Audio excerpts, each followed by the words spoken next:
Coach Bowman, good to see you, man. How you doing? I'm doing great. How are you?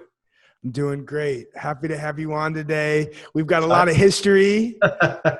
You Yes, we do. know, I played for you for several years, and our families are close. Got a love for you. Got a lot of love for you, man. Right back at you, brother. I appreciate it. Well, so what's going on at Tulsa right now in the state of the coronavirus? I mean, it's an interesting time because you, as the head of the strength and conditioning program for football, I mean, how are you able to make your athletes get better? I mean, this is the time of the year when typically your athletes see that biggest improvement in their athletic ability and in the team chemistry and spring ball. I mean, how are you guys handling that at Tulsa? it's unique, obviously, really the head is Eric Anthony, who we all work for. And he's a phenomenal human being that allows us to do quite a bit of things. And, he's got to take the brunt of all these meetings and go to everything and get all the information and send it down his way and whatnot. But the way we've handled it is as directed by the school and EA, and basically just, hey, this is a weird circumstance, and how are we going to adapt to it? We tell our kids all the time, how do we adapt to all this, and how do we show walk the talk and all that type of stuff. So basically we just said, hey, you deal with what you got. If you have a weight room, great. Here's some stuff you can do. If you don't have a weight room, here's some other stuff you can do. Send out, use the platforms we know kids are getting on all the time: Instagram, Twitter. Guaranteed to get your message through on there, which is unfamiliar for us at Tulsa. We don't do a lot of that stuff, where we didn't, and now we do quite a bit of it. Just because, it's just, we don't have a huge staff and whatnot, and we're very involved in the coaching side. You've seen the way I've coached before, and now you just take that times. I mean, EA, the director, he coaches just like that. I coach just like that. The other guys that work football coach just like that. So we're involved. So it's quite unique. So we don't, I mean. Well, I mean, with how involved you guys are, though, that's got to be tough when you can't touch the kids and see them and motivate them in person, right? Yeah. So, we make these phone calls and we talk to guys and text them, and then we talk as a staff and whatnot. And it's half of your life is spent with your family and doing all that cool stuff, and the other half is consumed by, your passion of coaching and whatnot. And I like to say half and half, but when it's football season, it's more like 90-10, which is unfortunate to say. But I'm gonna say, we know how that goes once the season comes around. yeah, but we have the ability to just we got to entertain ourselves somehow, and to do that, it's learning new things. Normally, we're coaching on the floor. On a Monday, we could be on the floor, 6-7 hours, and now you're not doing that. So what do you do to not be stir crazy? And that's calling guys, that's learning new techniques, or learning something better, or brainstorming on what you can do with what you don't have. Using a towel to do chin-ups, and how do you tuck that into a door, and all that stuff's fine and dandy. But at the end of the day, your guys have got to buy into what you're doing and the belief component of it. And I think that's what set itself up. Yeah. Well, and that's got to be just super tough, the accountability factor while people are at home, everyone's nervous, has anxiety during the coronavirus, right? So like getting those guys motivated to stay in shape and to keep doing, the programs you guys are instructing them on. I mean, that can't be easy, right? No, it's not. And, that was built when we first got here, when EA gave me the phone call to come to Tulsa, to leave our alma mater in a place that, we both hold dear and near to our hearts. It was one where he was like, hey, we're going to come in here and we're going to start this bad boy up, and we're going to build it up, and we're going to do this and this, and we're going to do it the right way and whatnot. And I'm not saying the old regime or the old strength staff didn't, but EA and I are all cut from kind of the same cloth. And I was like, yeah, let's do it. So from day one, the discipline and the integrity of the program, and respecting the weight room and that type of stuff. So that was built year one. So I couldn't imagine if you were a program that you just took over, a whole brand new football program. Even if you took on that job late, that'd be really bad. Even if you took it on in January, I mean, what are we talking about? So 2.5 I think months. that'd be really tough. The Yeah. fact that we had 2.5 years of building this, plus our group is old. I mean, I think we're pretty blessed in the fact that, you know, if our culture hasn't been set yet, we probably haven't been doing our job. Yeah, no doubt. Well, Coach, let's get into that. I mean, you know, especially at all levels of college, you see these big time coaches talking about the importance of the strength staff and how important and valuable the strength staff is in creating successful programs and creating that team chemistry and creating athletes that are superior to the competition. Now, how do you guys and you and Coach EA at Tulsa build that culture? How have you established that over the last 2.5 years to get to a point now where, you know, you've got leaders, you've got guys to help carry your message, you've got guys who are doing things the right way, putting the weights away. I mean, what are the keys to building that? Consistency. You got to be the same human day in and day out and expect the same from the entire group. EA said it from day one when he's, you know, when we all got together and staff came, go, all that type of stuff. You've got to be the same human. Nobody cares what's going on outside. And you've heard me say this a billion times. Like, we want to have the weight room as your safe haven. That's your spot to come to get away from academics, to get away from any sibling issues, girlfriend, boyfriend issue, whatever it is, any issue. You know what you're going to get every day when you come to the weight room. It's going to be fair, firm, and consistent. Yeah. You know, I used to say fair, firm, and friendly, but that, you know, sometimes it can be too friendly, you know. But no, it's consistency. It's empowering those guys to be who they want to be within the constraints of what you're trying to build. And that's, you know, for me, leaving one school and going to another, that's the fun part for me, because up north and at USD, we had the ability to get such a dynamic group of human beings from East Coast, West Coast, North, South, inner city, country. And here, you know, it's mostly Southern Texas, Oklahoma. You know, there's a few kids from out west, one or two kids from out east, and you know, and so, well, I feel like, you know, at USD, and you can speak on it or not, but you can be who you want to be. Like, we're not going to try to force you into something you don't want to be, but being consistent and allowing you to do certain things within the constraints of the program. I mean, that's how you allow somebody to become a true leader and set the tone. And I was listening to a guy named Gino Pierce, who owns a place down in Texas that a bunch of guys go to, and he said leadership, the end goal is no longer to lead. You want to be significant but not successful. So you want to be in, this is straight from Gino Pierce, like, this ain't me, from Performance Course, but you want to be significant in the program, but you don't want that to be seen as your success, because your athletes, your coaches, whoever it is going out and having the same success you are. So whether you're the CEO of a business, you're the head football coach, you're the team captain going to get drafted first round, being a true leader is setting up everybody else to have that same success. I love that. So I love that. And you put your spin on it, whatever. But I heard that yesterday, and I was like, that's a gold mine. I'm writing that down. Yeah, it is a gold mine, right? It's one person's success is everyone's success. Yep. And I mean, like you said at USD, it was so interesting, the dynamic that we had. Like you said, we had guys from Florida, we had guys from the hood, we had rich kids from Chicago, and we found a way. I mean, your staff and you know, our coaches found a way to bring these guys together and you know, put together a pretty good squad.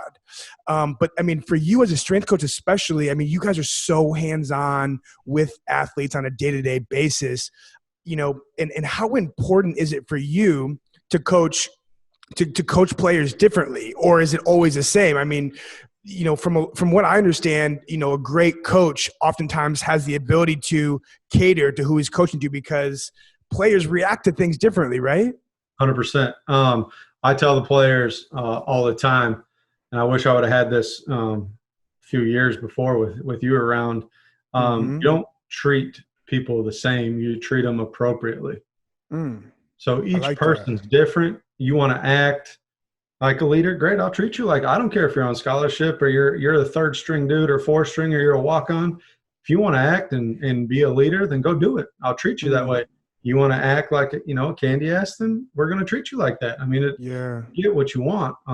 If you want to be treated like, the draft's coming up, so you want to be treated like a true legit prospect, then act like one. And that's how you'll be treated. You won't be treated the same. You won't be treated fairly. You'll be treated appropriately. When my daughter, who just turned 3, acts like a 3-year-old, she gets treated like a 3-year-old. I got to remember that sometimes. Yeah. I'm not exposed to that dad life yet, but respect to the teachers that got to deal with kids on a daily basis. Woof. I can't imagine. Their level of patience is something that I will never see in my entire life. I mean, and I'm a dad of 2, and I don't know how they do it. It's crazy. Well, yeah. And I mean, along those lines, I mean, as far as, motivating players, I mean, as far as leaders in the strength room, what do you look for in leaders in the weight room, off the field, in training? And what do you demand from those guys? Everyday dude. You got to do it every day. You can't, when you're in your midterms and things are tough and, you got to get up at 6 and do this. Who are you? I want to know who you are when you're stacked up against the wall. I want to know who you are when you're at the bottom of the rung right now, or where you're going to fail. Like you just know it's going to happen. Who are you? Are you a guy that's going to rise to the occasion even though like you're getting blown out? How do you act? Who are you? Right. That's what I look for every day. Are you the guy that opens the door no matter what? Are you the guy that says please and thank you? And I know that sounds minimal. Are you the guy that sits in the locker bay and sees trash on the floor and picks it up? Are you that guy? Because those type of guys win, or those type of humans win in life, period. And sometimes you got to do stuff that you don't want to do. And I mean, that's life. I mean, the fair, firm, and consistent deal. Life isn't fair, but it's firm and it's not consistent. So that's what's cool about the weight room, is you can have all 3 aspects, and it's the only time in life you really can. Right. When it goes back to the cliche saying of control what you can control. Yep. If you've got a shitty day, if your girlfriend dumped you, you failed your test, you're having a bad day, what can you control? You can't control those things, but you can control your effort when you step into that weight room. You can control your attitude, right? The effort, attitude, the intent. I like the word intent. You can create. I mean, we had guys on the team that could just do what they wanted to do and come in and destroy a workout because their intent was there. Right. You had guys that would just come in the weight room, were freaks, but didn't quite have the right intent. So therefore, the results weren't what they wanted them to be. I could sit in front of my computer at home and read articles and work and work and watch videos and do all that stuff. But if my intent isn't to get better or provide something back to the staff or bring it to EA or bring it to one of my other colleagues or bring it to a coach that I don't work with regularly or something like that, then why am I really doing it? Right. So if your intent's wrong, it's just, I go back to the, and I'll pick on wide receivers. When you guys are throwing routes and stuff, right? And you run a route, you run an out and in a dig, and you run it slow. What was your intent there? Run it slow because you are what you practice. So if your intent isn't to go all out, balls out, why do it? Right. And I know sometimes you got to get steps and you got to work your release, but if that release isn't worked at 100%, then what are you doing? Right. I get the tactical side and all that stuff, but when you get underneath a bar and your intent is wrong, what happens? You get hurt. No questions about it, right? I mean, those are facts. That's what's really cool about iron. It doesn't lie to you. Like if your intent is wrong, probably isn't going to end out to be your best thing. So I look at that stuff, there's a lot of things that go into that, but Well, and I love that intent. I mean, it reminds me of what you hear so often as to what is your why? Yep. Why are you doing anything? Intent and your why are the exact same thing. Yep. Why are you waking up at 6 to go into the weight room? Well, if you don't have those goals established, I want to make the NFL. I want to be a first-time all-conference player. I want to start. I want to be a supporting player. It doesn't matter what your goal is, but you need to understand that why for anything that you do in life. Anything. And football is the most – it's such a the fruits of your labor are so, they're so visible, right? Like the amount of effort that you put in, it shows so quickly. Very quick. Particularly in the weight room. Very quick. Yep. It's crazy. I mean, you look at yourself, we'll just reflect it back to you, right? You're a good football player. Your intent was to go play at the next level and do all that stuff. You had success going playing overseas and all that. But as the game of football hasn't gone away from you, but playing it and stuff has kind of went away slightly, your intent has changed slightly to do what you're doing and put football on a whole nother platform that has never been done before. And that's been that's been kind of your intent as an athlete that I got to know. That's been the Powell family deal. Like I've never known anybody in that family to just be like, just going to do this. I mean, what are we talking about? Yeah. Appreciate that, man. I mean, the utmost respect there, but I mean that's showing real world stuff. Like, yes, the intent is different. Well, and it gives that to us. Well, and it goes to what's my why? Why did we start Podium? Well, it's because I didn't make the NFL and I didn't know what the hell to do after I didn't make the NFL, right? Like I didn't know how to go play in Canada. I didn't know how to play arena international. And guys aren't prepared for that next level if they don't make the NFL. And so, that's where the root of where we started this brand was to help guys continue playing, pursue that pro career. Now we got the All-Star game in Florida. And yeah, it's a blessing for sure. Crazy. It's awesome. Yeah. Now is getting back to the guys that you train, like as far as recruiting athletes, Jevon, like what have you seen from the FBS levels down to the FCS level and even down when you obviously played at USD when they were Division II. Yep. What's the difference in the dudes that you guys are trying to bring in? Well, the big thing is your depth is slightly different. Okay. Because of scholarships or like your depth from ones to twos to sure. Threes. Like your ones are legit. Obviously, they're ones. They're starters for a reason. But when you see your 2-0 line, they're not 265 pounds in building. They're still 300 pounds. Right. They look a little different walking in the door. Their heights are significantly different. It also might be different. I mean, our corners, I don't think we have got a corner under 6 foot. No way. Mm-hmm.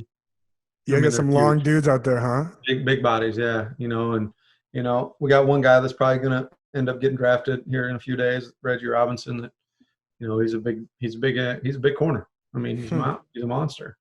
But awesome. That's been the biggest difference. Running back wise, I mean, it's different skill position wise. Running back wise, I mean, they're similar. Just they're all. I mean, 4 of them are all this. They all have their little knacks, but they're all built similarly. Or there's one that's slightly bigger. Wideouts, I mean, they're big, tall, short, fast. I mean, those are the difference. I think in that component is the speed. I mean, yeah, they're fast. Yep. Yeah. Fast. Yeah. And dealing with guys in the South a lot. They play football all the time. Right. All the time. And I'm not a big into sport specialization when you're a high schooler or whatnot. I think you should do as much as your schedule is going to allow you to do without breaking down, because that inherently makes you a better ball player or whatever sport you want to do. But 7-on-7, elite leagues, all this stuff is always going on. It's getting crazy now, man. It's wild. It's almost where you're like, hold on. Yeah, like take a time out. Yeah, we can take a break for a month from football. Yeah. Like 1 month, everyone just back off. And football's turning into kind of like basketball. Basketball, it's literally year round all the time. Yeah, literally. you got to take a break. The other part, I think, would be just like, at the D2 level, when we were there, when we were playing, there wasn't a ton of captains practices, or there wasn't a lot of guys staying after running routes and just throwing the ball around. And, it kind of picked up, with the Bob Nielsen era up at USD. They got really good this last couple of years. And then here at Tulsa, like, you got to peel them off the field. Really? I'm not saying you don't have to do that at other places, but that's been a difference moving up the levels, right? There's more, they want to do more often, all of them, not just a few. Interesting. I guess Shep or anybody was like, hey, let's go run routes, I'm sure there'd be half the wide receivers that would say yes. Oh, Here, yeah. all of them. That's crazy. And it's just in I don't know what that is. That could be the culture from Coach Montgomery and whatnot, since he's been there. The dudes are hungry. I mean, it's there. But, I mean, the depth of ones and twos, and, I say that, and then you say that, like, you go to a Power 5, it's going to be the same thing. Their depth there is this bigger human being as well, so it's just that, and the biggest part, like, those levels, D2, FCS to FBS, is there's more human beings. There's more people within the football program to do stuff. That's been the biggest difference. Interesting.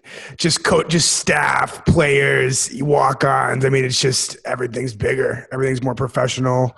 The film crews. I mean, I can only imagine.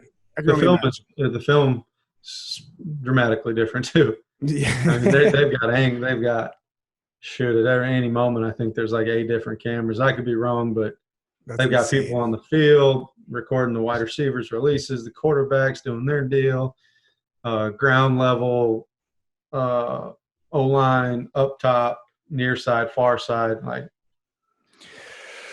is it too much? That's my question. Apparently not. If you can get people to do it and it's that important, then yeah. I mean, I can't imagine what, some of these other programs have. Yeah. I know. I mean, someday I'll know. Yeah. I was talking to a film guy for the Hawkeyes.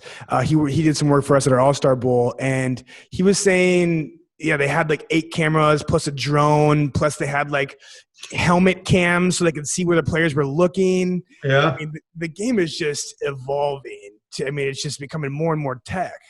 No, yeah, and I mean, we just thanks to EA, we got some GPS units, not Catapult or anything, but we got these Titan units, and they give us what we want for what we need at this point. And that tech telling me how fast Will Powell ran today. So straight up, awesome. Hey, how fast are you running? How many yards did you accumulate? How many yards did you accumulate at this speed band or high speed distance? We determine what that is, all that stuff. So you can really dial it in and say, okay, well, Will ran high speed, and say that high speed is whatever, anything over 15 miles an hour. All right. So Will ran 400 yards of high speed distance of 7,000 yards he ran today. And, you compile all that data, and then you compare it to a game. Then you compare it to practice and stuff. And, I work, EA is brilliant with that stuff. He did that at Mizzou. He did it at Texas, amongst a bunch of other stuff. He did it at Iowa State. I mean, he's done it everywhere he's been. And, I'm older than him, significantly older than him. 5 years, but he's always been is Iowa State, Mizzou, Texas, now Tulsa. And I got to know him at Iowa State, but his knowledge of all of that and what it does to the body and how you can bring that to a coach and get them to buy into, hey, our practices, we might need to pull back a little bit. Yeah. And that's where the tech is going on the side for us. That's is being able to track that in like IMAs, like hard cuts, Excel, decel. And I'm not even going to talk about it because I don't know it good enough, to be honest. And, and then in the weight room, there's obviously the cameras and everything. how fast you're moving the bar, that stuff is so cool. Yeah.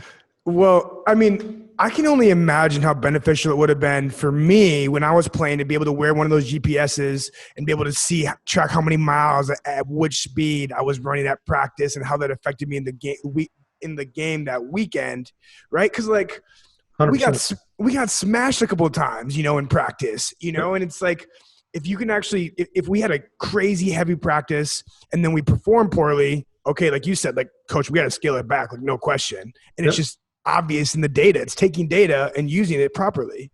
Yep, and that's the biggest thing is, I don't know the stats at all, and I don't want to speak against any coaches that are,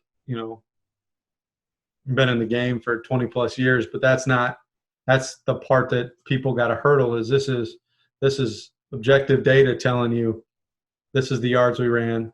You have an objective outcome that just happened, win or lose, and you want to, no matter what, you want to replicate what you did to win that game.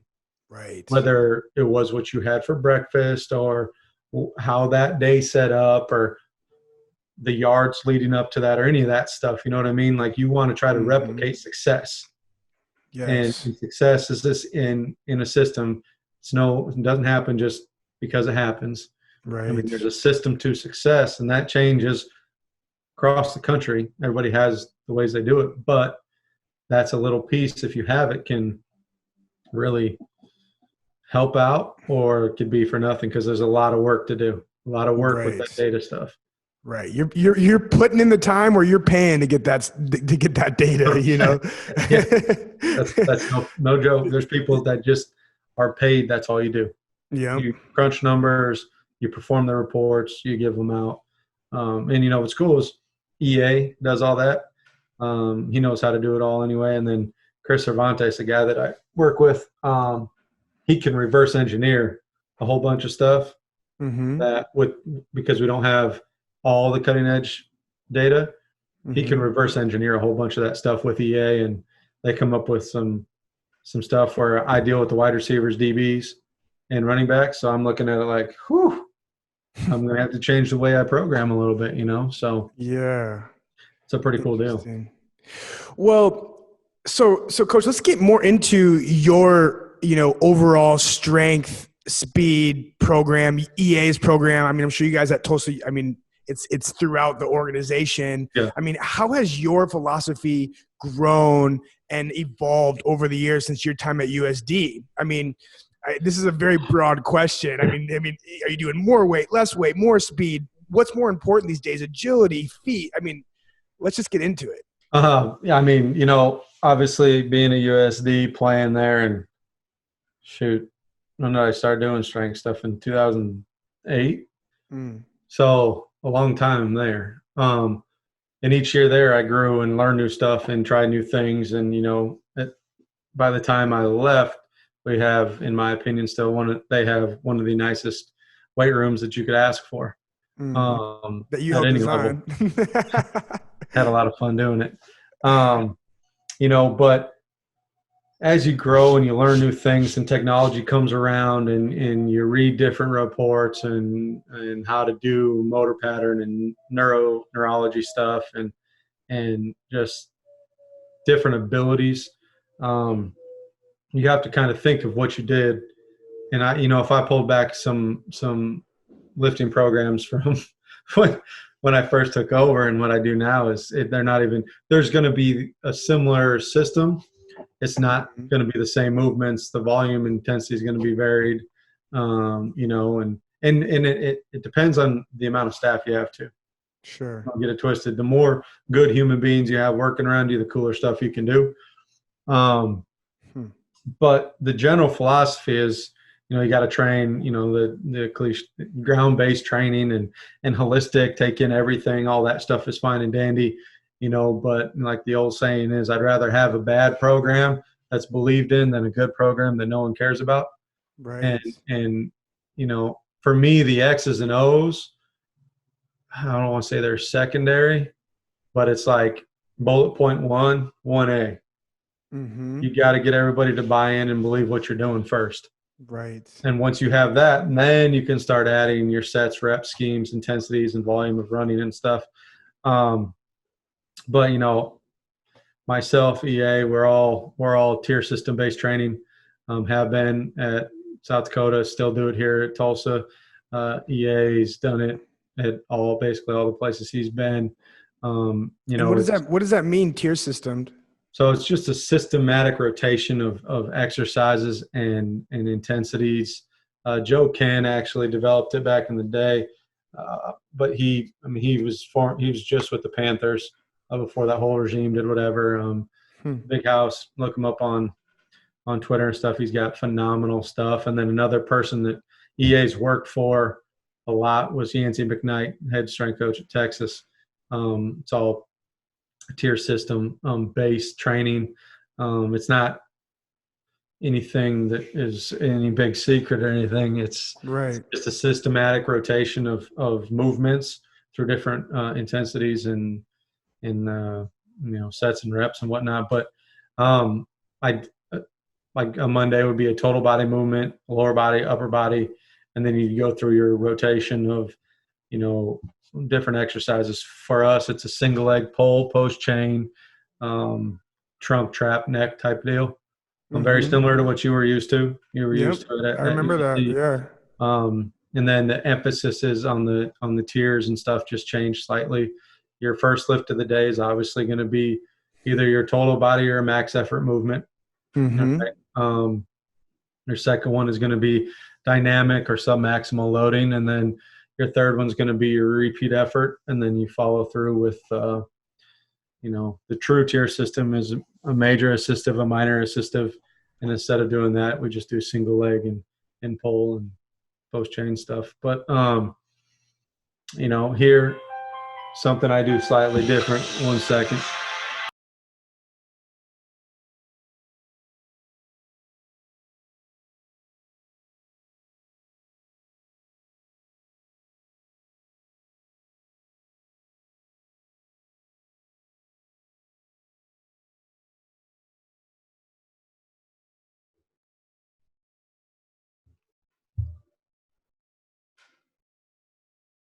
Sorry about that. No worries. Went off. Yeah, I got to check on the little one.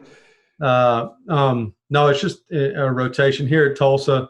EA and whatnot. We like to do our total body movement first, regardless as if it like Big Squat Wednesday. We live and breathe that. Let's go. In Wednesday, we use our total body movement as a kind of a primer to get ready to squat heavy. Same thing on your bench day on Friday. Some sort of total body movement to prime it, get the blood going. It's normally not very heavy. So what would be like a total body movement that you're thinking about? I give some examples. Power clean, hang clean, power clean pull, deadlift. Just depends on where you are in your program, where you are in your season, that type of deal. Squat is king of everything, basically. That's where I'm different. I love deadlift. If I can only do one thing for the rest of my life, it's going to be deadlift. For your athletes as well. Heck yeah. Really? Well, why? Why deadlift? You can load it so heavy, so safe. You do not need any equipment other than a bar and weight. You don't need a rack. You don't need nothing. So like right now, during the quarantine days of COVID-19, the Bowman garage does not have a squat rack in it. But we do have bumpers. We do have plenty of weight, and we have a bar. So I can deadlift heavy whenever I want. Yeah, but you're deadlifting a shit ton of weight, man. Substantial amounts at times, yeah. Yeah, I can't even fathom putting that. I'd break my back. But see, that's something where a lot of people are afraid. And I was just talking to a couple high school coaches, Central High School, and they were like, "You deadlift your athletes at college?" I'm like, "Yeah, heck yeah, we do." You don't have to be afraid of the movement if you can coach it appropriately. Right. And that's my deal.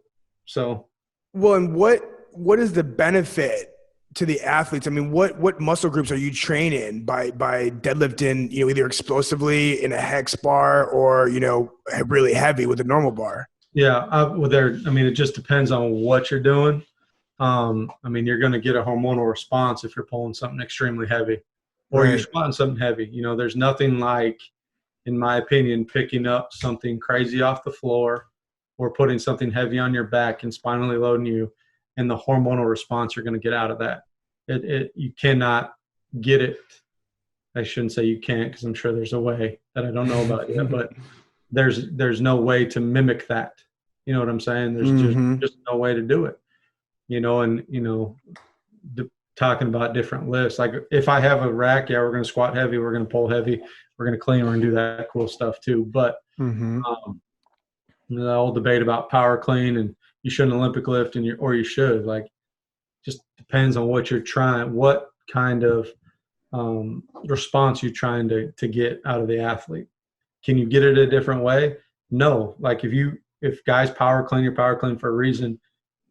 You're not going to get the same response by doing a med ball toss or an altitude land into a vertical jump or you know, anything like that. And maybe you don't want that response. But you know, I'm never going to go tit for tat with somebody that says I don't believe in power cleaning, I don't believe in back squatting. Cool, bro. That's fine. Yeah, but like at the biggest levels of college football, I mean, do you see that? Do you see strength coaches that don't support Olympic lifts? There's a lot of programs that don't do Olympic lifting. Really? And, yep. I mean, some people say, and I don't. It's too time consuming. You know, maybe that's a deal, or you know, you can get the same results out of doing something different. You can mimic that, whatever. And to me, in my philosophy, I don't believe in doing a different movement to mimic something unless you're physically unable to do something. You know, the risk to reward on power cleans, if you teach them well, there's no risk, a lot of reward, and I just what the coach is comfortable coaching in whatever setting he's coaching in. If you've got a group of 60 dudes and you're trying to do max out or max lift power cleans, that's pretty tough to do. And there's only one guy in there. That's crazy. Like when I look back on it, when it was just me running South Dakota's deal, we'd have the offense in and we'd power clean. There wasn't a lot of coaching going on there. That was just monitoring and making sure no one dropped a bar on somebody. Yeah, you know? yeah, exactly. Especially in that old weight room we had. But so sketchy, that weight room. You know, talking with, you know, different coaches, and, you know, I consider EA a mentor of mine, which is why it was not easy, but it was okay for me to leave South Dakota to come to Tulsa. And I think you're the only one that's going to probably understand why that was so hard at USD, right?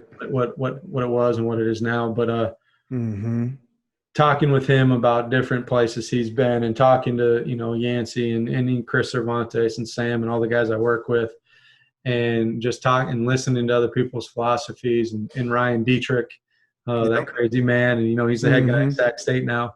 I didn't know that. That's awesome. Yeah. Unfortunately, let go at Houston. Landed on his feet like a boss, like he would.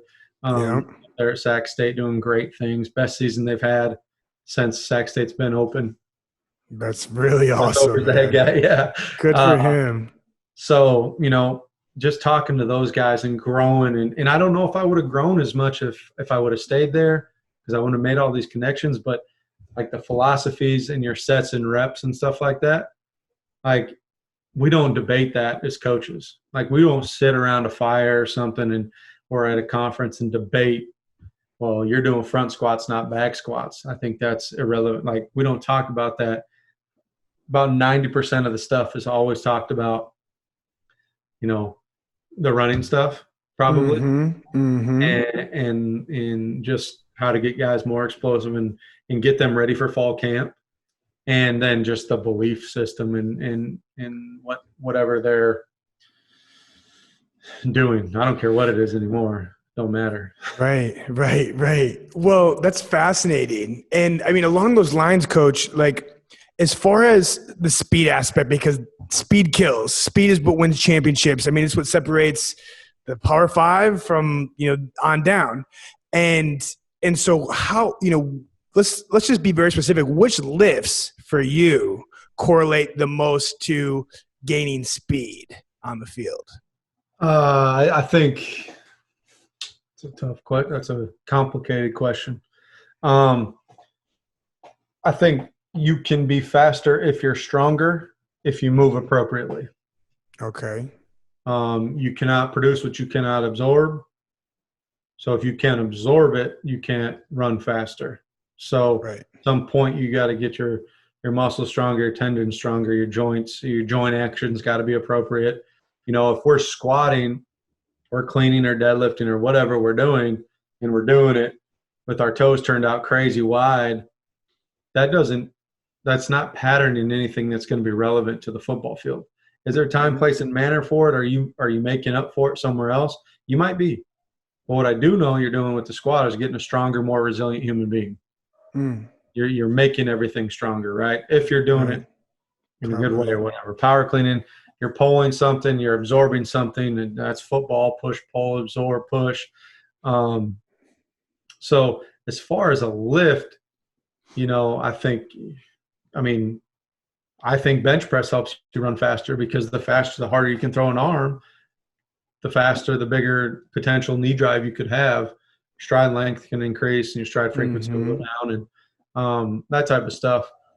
But I think it's the way you put together the movements and try to correlate it on the football field during your movement specific prep work. Well, that makes sense. And so, when you go and you lift heavy, you talked about, when you guys are debating, you're not debating reps, you're not debating front versus back, you're debating speed stuff or on-field stuff. So what does that look like? And how does that supplement what you do in the weight room? So you got to look at your day as the beginning of your week. Allegedly, you should be the freshest you've been. You just had 2 days off. Now, days off are different for different human beings, right? So, normally, and even at USD here at Tulsa, on Mondays is our high neural day or high CNS day, where you're going to do your acceleration work first. That'll be the first thing you do of the day. You're gonna wake up. You're gonna do a PAP. You're gonna do all your Excel work. Different people debate different how far distances or whatever. 0 to 10, 0 to 20, 0 to 30, whatever. Accelerate. I mean, Usain Bolt accelerates for 60 meters. So it is what it is there, but you're going to work on your drive, right? So that'll be your first thing you do. Everybody does that at 6. If we had our way and, with school and stuff, we'd probably be doing 2 groups of that. So they get, they all break up, bigs, combo, skill, and that type of deal. And then after that, if they, based on their schedule, they'll come in and they'll hit their total body lift first, which will be their power clean, which is the most demanding nervous system deal that you can do, right? In our program anyway. And then, so you do your broad jumps, your Excel work, your wall drill stuff sometimes, your sled work, your resisted, non-resisted running, your contrast stuff there. And then you go into the weight room, do your Monday lift. Tuesday, you come out and you'll do some sort of we try to make it so it's not super intense conditioning day, whether you're running 90s, 100s, or 110s or cross fields, or you sprint across and backward runs back for hamstring health. But, when you do your 90s, 100s, 110s and you start calling people slow or hurry up, what's that turn into? A sprint. Yep. So exactly. And that's not always a bad thing, depending on where you're at in your program and whatnot. But that's kind of I don't want to call it a low intense day, but it's not as aggressive tempo run. And then Wednesday we don't run. I mean, it's straight up squat. Let's get money. Come on. Let's go. You wake up, you come in, you do your PAP, get under the bar, and you start going. What's PAP mean? Pre-activity prep. Okay. Pre-activity prep. We don't call it warming up. We're preparing you. It's an intent deal. We don't warm up. You warm up your car to go somewhere. So we're getting the body ready to do something crazy. All the car can do is drive. Right. The body, we don't know what the body can really do. So Thursday we'll come back. We'll hit our change of direction day. Okay. And that, consists of a bunch of different drills that we deem that our guys need to work on. do the shuffle series stuff. We still do that. You remember that from South Dakota. Like I said, EA, half the stuff from South Dakota I probably stole from EA and Yancey at Iowa State. So awesome. Awesome. None of us are recreating the wheel here. We're stealing from everybody. Exactly. It's the name of the game, man. Yeah. Just give credit where credit's due. Exactly. That's our pretty aggressive change of direction day. I mean, pretty legit. Like, we're going to get some yards of cutting in. Yeah. Whether that's a 4-cone box, 6-cone, bags, shuffle series, crossover run, rabbit drill, rabbit decel, a ton of exercises or maneuvers. And then they kind of have an ox lift, and then that's when they kind of play football. Okay. 7-on-7 tactical stuff. Nice. And then Friday is another, like, early on, it's a tempo day, another tempo run, and then we turn it into what we call metabolic plays, which is a pretty intense conditioning workout. Okay. Big difference from what you've seen at South Dakota, and even from when I was at my last couple of years at South Dakota to where we're at now. And what I've learned from EA and taken from, his directorship of like how important the metabolic plays and the volume of running you're doing. It, like, when he first showed me everything, when he was here for a week already, before I got down here, he was like, "Hey, look at this volume." And I was like, "Oh, I've never done that much volume before." And we didn't have sets and reps. You mean volume on running? Oh, and volume on running. Okay. Yeah, total yards ran. Okay. And I was like, "Okay, legit." You sure? And I trust you. Shoot, that's why I'm here. Let's do this. Yeah. And by the end of summer, you couldn't get these kids tired. Really? And at the end of the day, if a strength coach says, their end job is to get guys strong and whatnot, cool, I'm awesome. But I'm telling you, if you can't make it out of the first 2 weeks of fall camp healthy and in shape and not going down, you're not going to have a good non-conference schedule. Right. I don't care who you're playing. Right. You got to give these guys a fighting chance on the front end to have a fighting chance in a conference championship. Well, that's interesting because that's where I was going next with this was, with you guys are demanding a lot out of these guys, and so how are you, how are you keeping them so healthy? Because you guys are just having them run so much at the beginning of summer, and then are you catering that off the closer you get to fall camp so that, they're ready, they've taken that load? Or what is and then during the season, how does your weight room work support what they're doing on the field, hamstring pulling prevention, all of that? Yeah. So, the volume of running. So obviously we come back, let's say we're back in January and we're rolling and we're doing stuff, we're running and, I don't even know, crazy amount of yards, which is within the rules. The NCAA put rules out and guidelines. So you got to follow all that so you don't end up having a situation that you don't want. And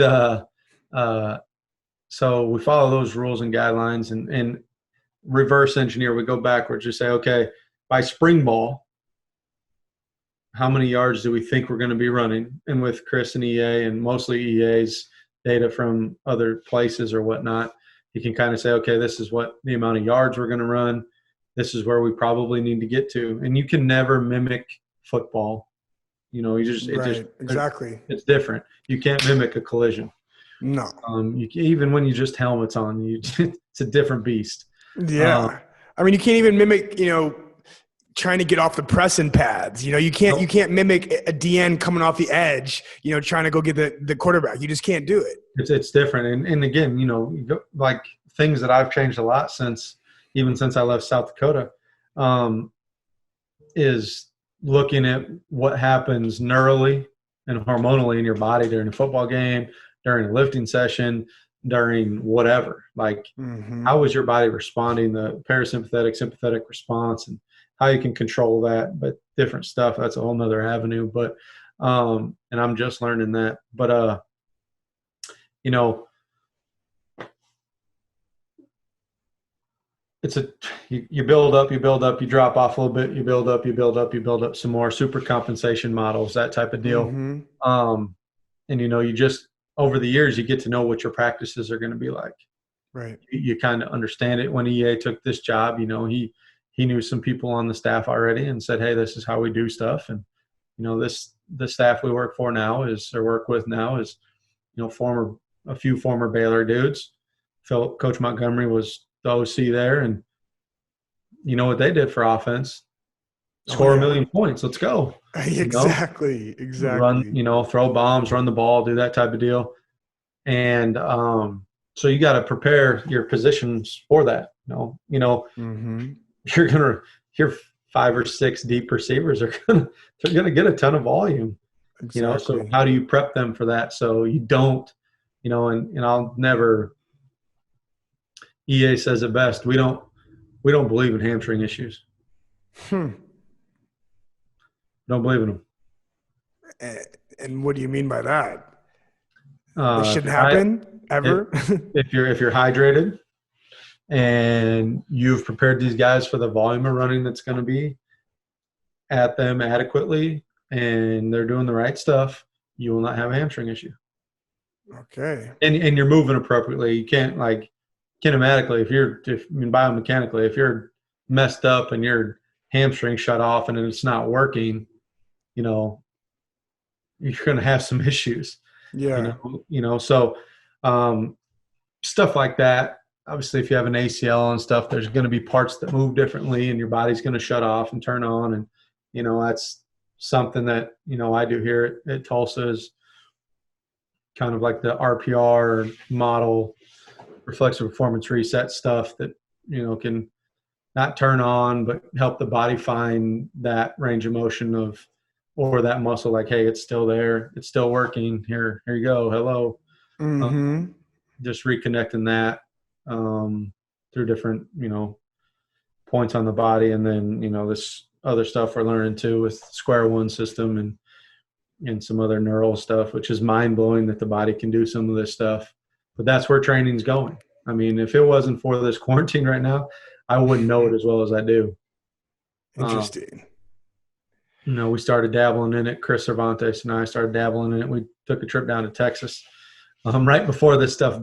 Well, it already started. It was our spring break. We drove down to Texas and learned a few things from those guys down there. But it's just mind blowing what the body can do. And if it's moving right and the guys are doing stuff within reason,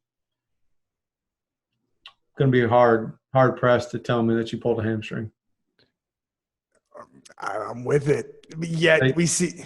We have a ton of them, and you look. We got a great dietitian. We have a gravity pen that tells you your hydration levels. You just get a little bit of urine in a cup. You can test their gravity levels right there and tell, hey, you're dehydrated. You probably if you get hurt, that's your own fault. Interesting. And that's part of empowering these guys and giving them the information and saying, hey, here it is. Here's the side effects. You don't think water is important? All right. It's on you. Your body fires on electrons and all that electricity and everything. If it can't fire appropriately, something is going to get messed up. Exactly. Well, and it's fascinating. I mean, it's fantastic that you guys have the philosophy of not believing in the hamstring injuries and just really not allowing them to happen. I mean, I tweaked my hamstring doing sprint training 2 weeks before our fall camp of my senior year, and it really jacked up my season because my stride length went from here to here. Yep. Automatically slower. Yep. And you're just nervous about you can't stride out, and you're nervous about pushing, and it's just a disaster. And so sometimes those smallest injuries cause the most damage, right? Yep. But it's crazy because like that injury, even though it's gone today, if I had 5 minutes with you, I bet I could get that hamstring to feel the same way it felt when you pulled it. Really? And then take it away like that. Really? Mhm. That's insane.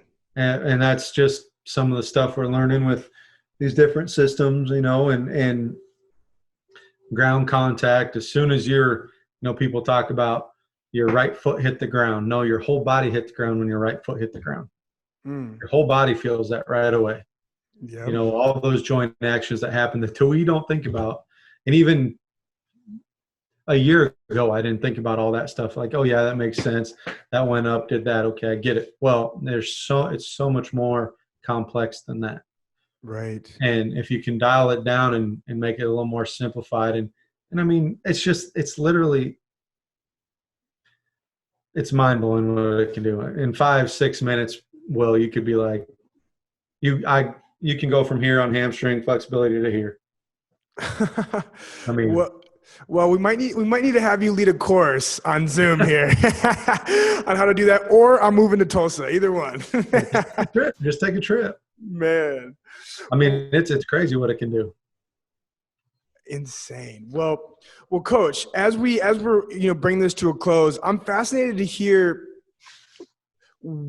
what the sport of football has done for you in your life and why you have elected to become a strength coach. Is it the fact that you can impact young men? Is it the fact that you can make them bigger, stronger, faster, that you can help grow these boys into men literally over the course of 4 years, 5 years? I mean, what does this incredible sport and your profession mean to you? I mean, first, football gave me my job. As a strength coach, it gave me a career. It gave me a passion. I always knew I was pretty good at lifting weights. I was okay. I was good enough to go to college to play football, but I wasn't good enough to be a dude. But what I learned was what the weight room did to me to allow me to think I'm not that guy.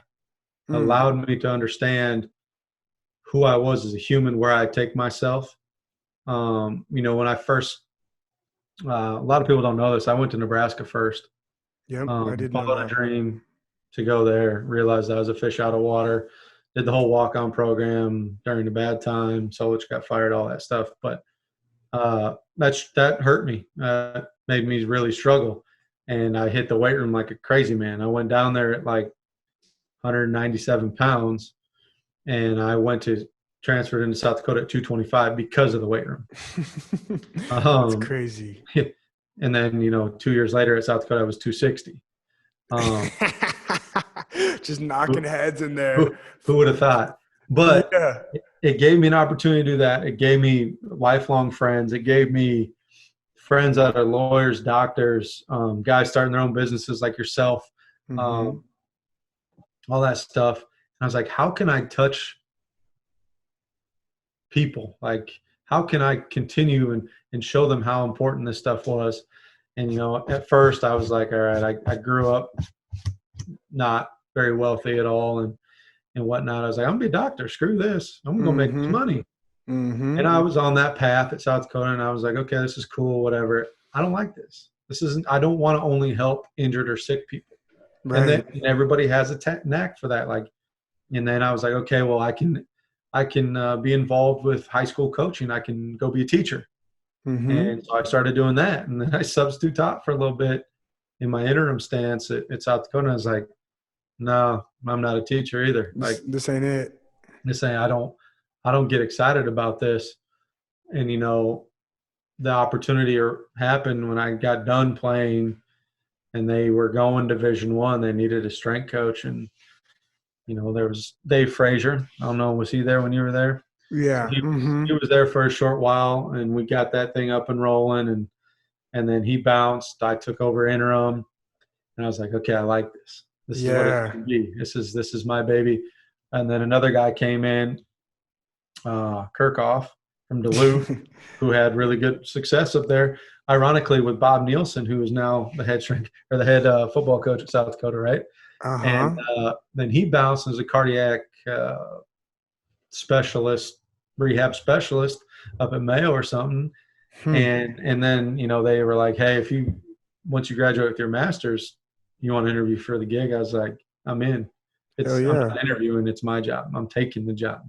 Mm-hmm. Like, so I did the whole process and got hired on. And from there, I was like this, like, it was like that girl that gives you the butterflies, or when you go see your mom that you haven't seen forever, you're like, what is this emotional feeling? That's how I was Yes. going to work. I was Mm. like, this is awesome every day. And That's so powerful, man. that's what football did. I mean, I got goosebumps right now thinking about it. Me too. Me It too. changed my life.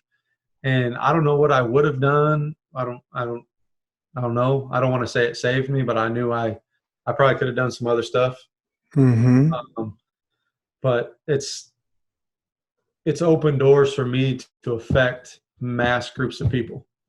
All Mm. right, in South Dakota, I was over everybody. I got to interact with all 400 plus student athletes. That's been the hardest thing coming to Tulsa, is I only work with football, so Mm-hmm. I'm only coaching those guys. And when I first got there, I was like, all right, whatever. Like this, swimming in this pond. I'm trying to keep my head up. I just left my whole family up in South Dakota, Mm-hmm. and again, I can't tell you how much I respect EA for giving me the opportunity to come to Tulsa. But now, after being here a while and establishing stuff, I've been able to, contact different sports, and, I'll just walk out of the room and help coach and do stuff like that. And how powerful just a message of you're doing a really good job there. What it can do to somebody. And it sounds cheesy and whatnot, but at the end of the day, our goal is to get these kids to be proficient human beings when sports is over. Exactly. When it's done, it's done. What are you going to do? Are you going to go back to the streets and do something reckless? Are you going to go and be dependent on somebody else? Or did we build enough? Did our program teach you enough, give you enough information to go out there and just say, hey, bring it. Yeah. And I'll take it out. It doesn't matter what it is. I'm going to be able to do it because I did this. Or, enough belief in the program to build their belief in themselves, self-confidence. That's half the battle right there. Am I good enough? Mm-hmm. And today, in this era of Insta everything, our field is tough, and I love it because it doesn't happen instantly. Right. It's not like oatmeal you pop in the microwave. It doesn't just boom, turn, boom, there it is. You're this huge 5-star athlete all of a sudden. I don't care if you're a 5-star athlete right out the gates. You can still get better. There's still somebody out there better than you. Exactly. And that's what keeps me wanting to learn some more, because there's always we don't have the body figured out. Mm-hmm.